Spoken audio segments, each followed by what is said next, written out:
Now let's talk about how can we pass the data by using the query string in the URL. Let's say I want to get some values from the URLs in these parameters, and I do not want to define those parameters over here in this URL. Then we need to use the concept of query string. Let's copy the method, paste it again. Here let's add search box, and in this action method let's add few more parameters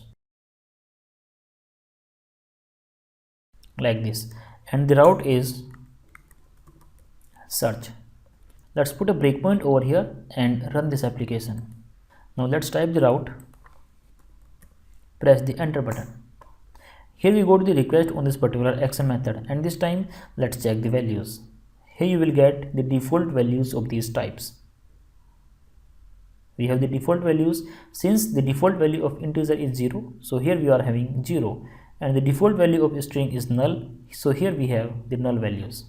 Now let's learn how can we pass the values for these parameters, and for that we have to use query string. If you are using query string for the first time, then first we have to use question mark over here, and now you need to type any name of the parameter irrespective of their order. Let's say I want to pass the name. This is the name of our parameter. Now give the equal and set the value. Let's say the value is Nitish. Press the enter button.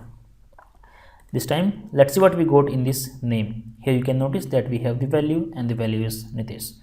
In all other parameters, the value is still the default. This query string gives the functionality to the user to pass only the desired parameters. Let's say he want to implement the search functionality based on these 3 parameters.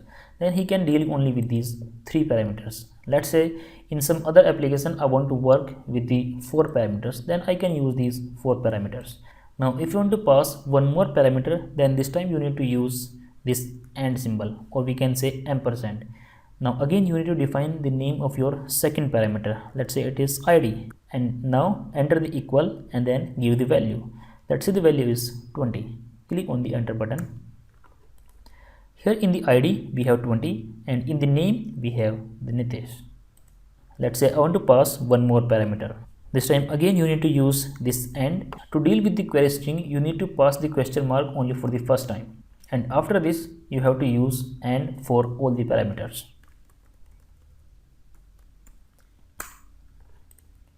So here in the price we got 200, here in the ID we got 20, and here in the name we got Nitish. Both the other parameters are still having their default values. At this point you might have a question in your mind. How many number of parameters can we have in a particular action method? The number of parameters will generally depend on the length of your route. You can have n number of parameters, but the total length of the URL, including the parameter name and the values, this must be less than the actual value of the URL.